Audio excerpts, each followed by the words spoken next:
Hey, this is Albarran. Welcome back to my channel. On today's video, I have my friend, client, longtime person I've been associated with, Isaiah Grant. He's the CEO and founder of Kingdom Impact. And we're going to have a great conversation today about faith in business and starting a business. As someone that is in their faith and a Christian business owner, and of course about the nitty gritty of marketing and how we've grown our businesses, because we've both known each other for quite a long time. And even as I worked with Isaiah, I was still growing my business. So we've gone through a lot of evolutions and learning just about the different phases of sales and marketing and a lot of different things. And so, Isaiah, thanks for coming on.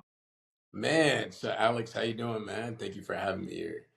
Excellent. No, thank you so much for coming on and for taking the time. So, I want people to, and a big part of my channel is that people go on YouTube and they start talking about business or they start searching for business and marketing content. And I think they then start seeing 100 million this, 10 million that. And it's a bit too far in the future. Like, they're like, I haven't even gotten my first client yet or made my Yeah. first video. And we're talking about millions of dollars. So, I want people to know about the reality of starting something like this or starting their own business and how it takes time to build something Yeah. worthwhile. And so if you could share your journey from where you started, even how we met and all those details, that'd be great. Okay, awesome. So you want to know the overnight 10-year success. Right, exactly. Yeah, absolutely. So I remember it literally like it was yesterday. So I'm in Dallas, Texas. I'm at a homecoming for UNC. And so UNT rather. And I'm just like on my phone, scrolling through Instagram, and all of a sudden I see an ad. And this ad is with Alex. And I click it and I watch the video sales letter.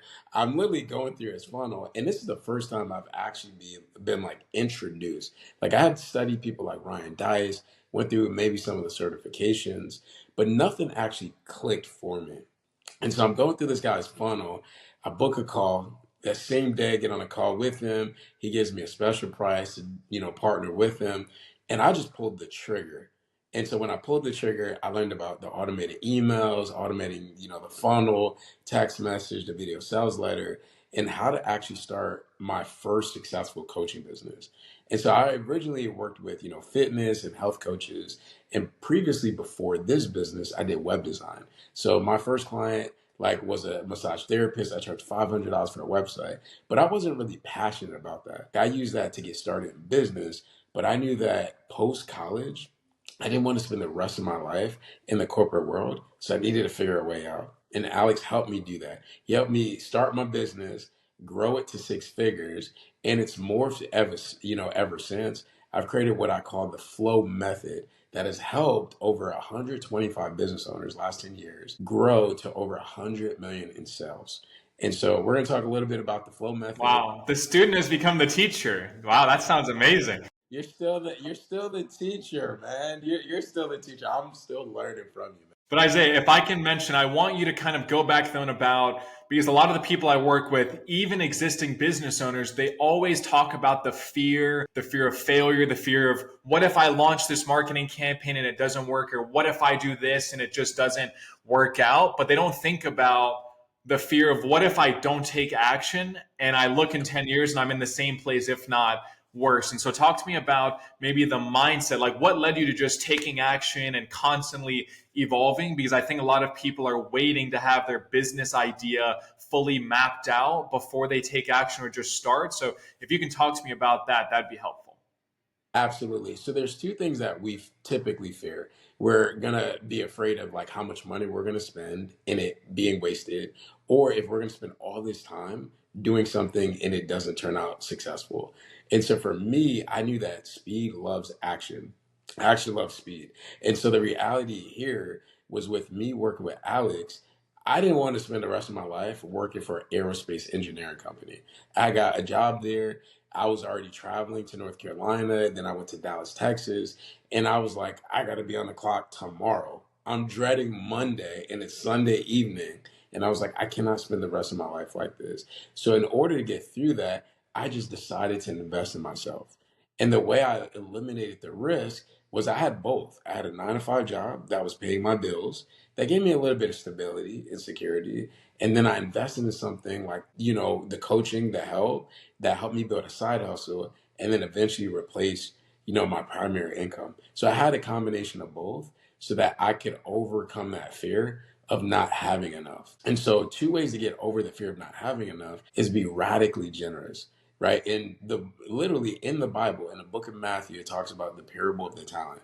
The one who had one, he hid his resources.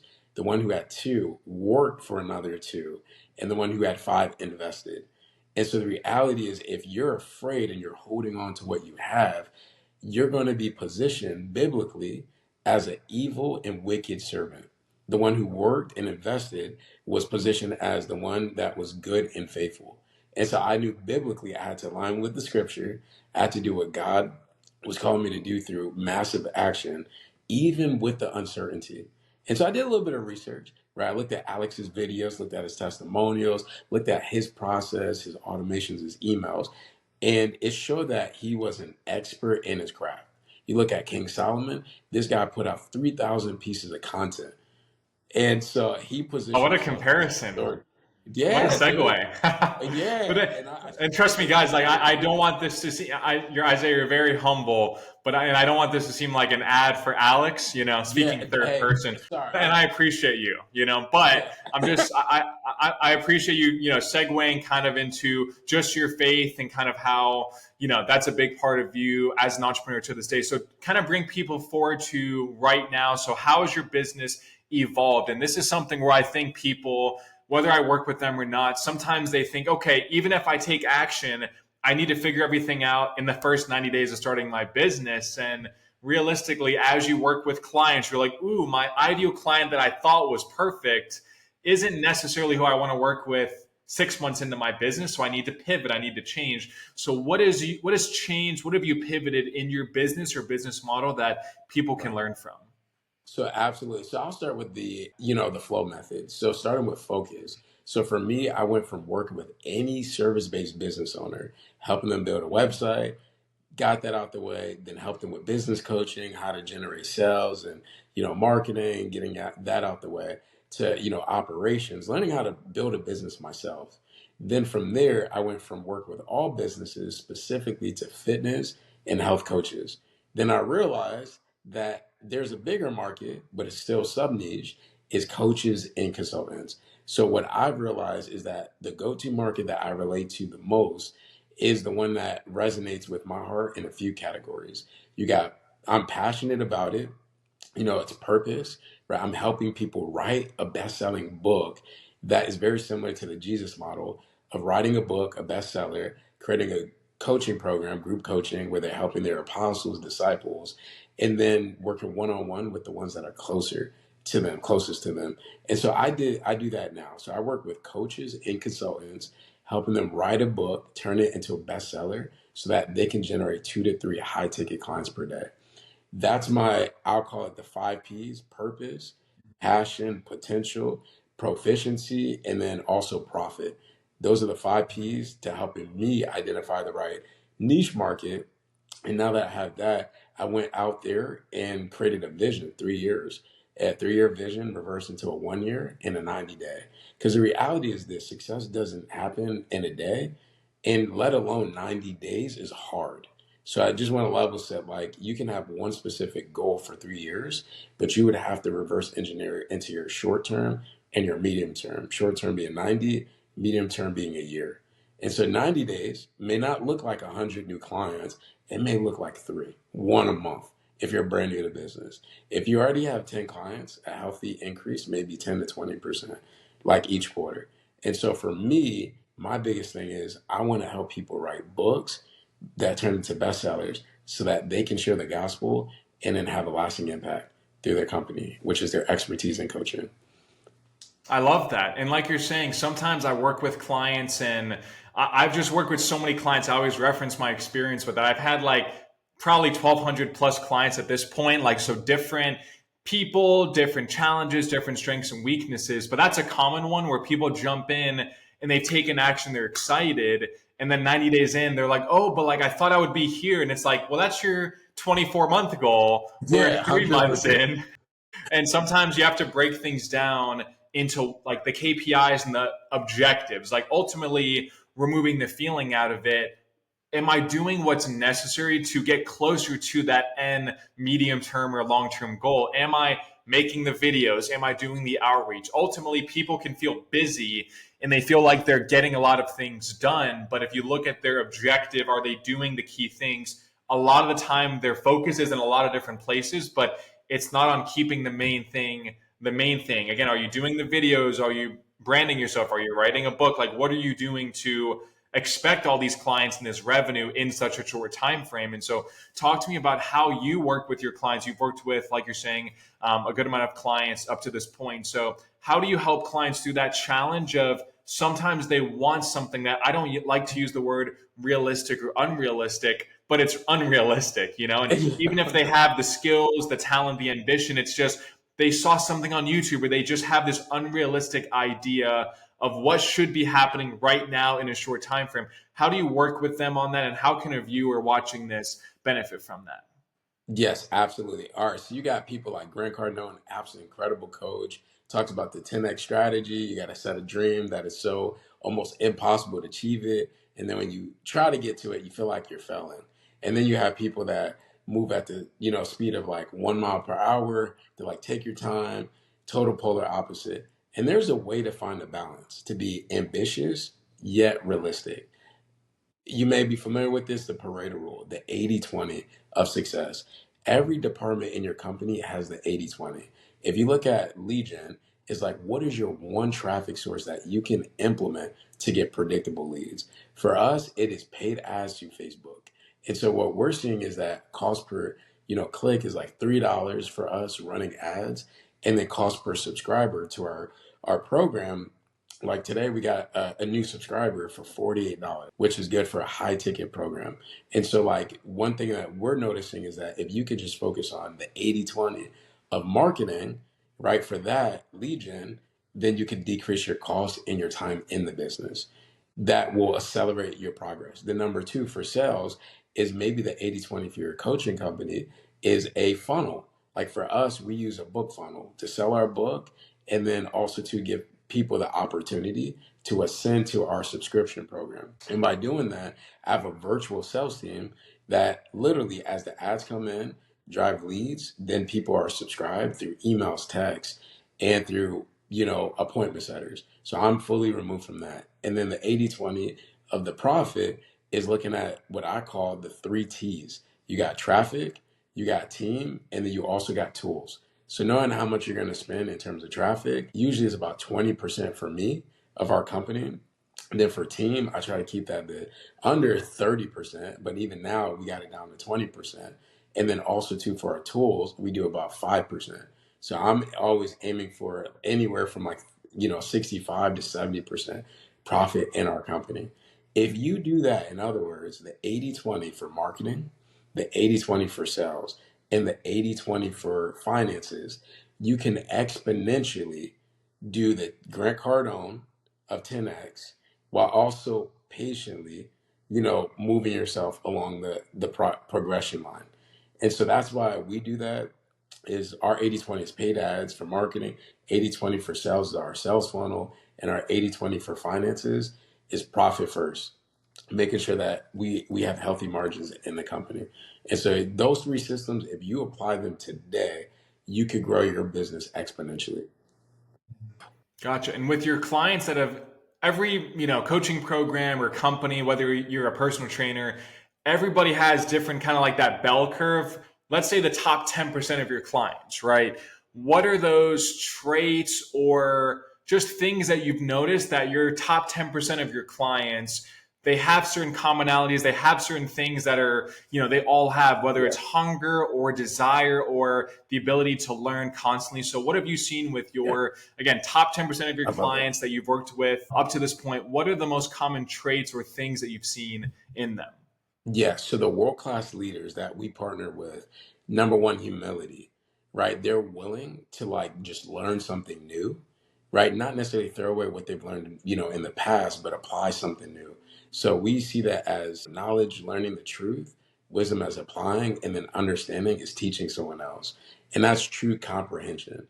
And so when someone can come into our program, walk in humility, they accelerate throughout the process. So that's step one. Step two is hunger. Like they're at a trigger point in their life. Like they're all in. They're like, man, something's gone wrong or something's gone good. But whether it's good or bad, I have to get results now. And it's not from a place of like, we're gonna, if we don't get results, we're gonna leave. But it's more of like, I have the desire now to put in all the work possible to get the results I need. So there's almost a healthy desperation to get results. And then number three is their willingness to execute. So learning means absolutely nothing if you don't do anything.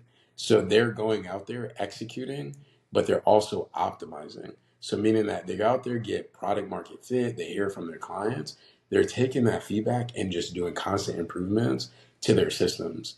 And lastly, is this idea that they realize automations and systems and AI should power their team.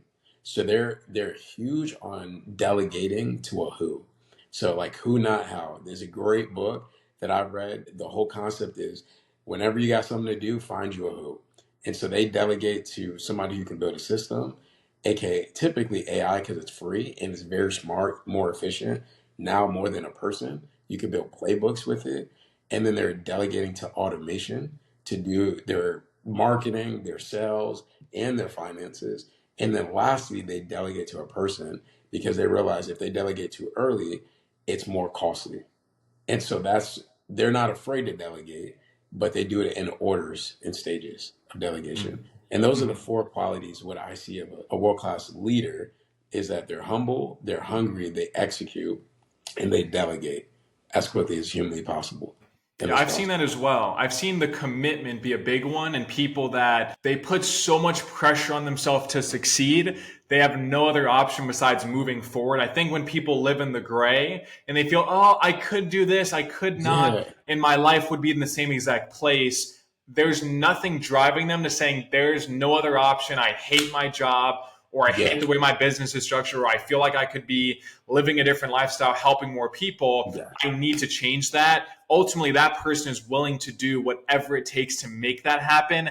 And of course, they make people like you and I look good at doing our job because they just execute. Like you're saying, they're humble. They listen to us. They listen to our advice, and they just continuously execute. They never look back. They only look forward. And Isaiah, I really appreciate you coming on today. I want to be respectful of your time, and I want you to take away one thing from your experience just as an entrepreneur and even looking forward into the next 10 years of your business. What's one takeaway that either you've experienced, you've learned, or that you'd like to share with the people watching this video, just so they can take one thing away that hopefully impacts them? yeah. So I'm going to give you the flow method. Focus on what matters, 80/20. Then number two is leverage systems, then use automation and AI, then delegate to a person. So realize there's an order to delegation. If you delegate too early to a person, it can be very costly in terms of time and money and other resources.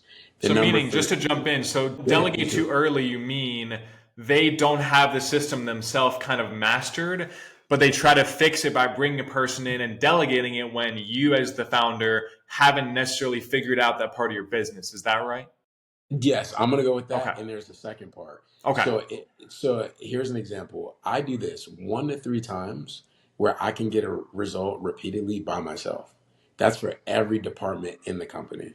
So the experts that I bring onto the team, they know it better than me, but I know how to do it in case that somebody leaves the company, they get promoted, or they win the lottery.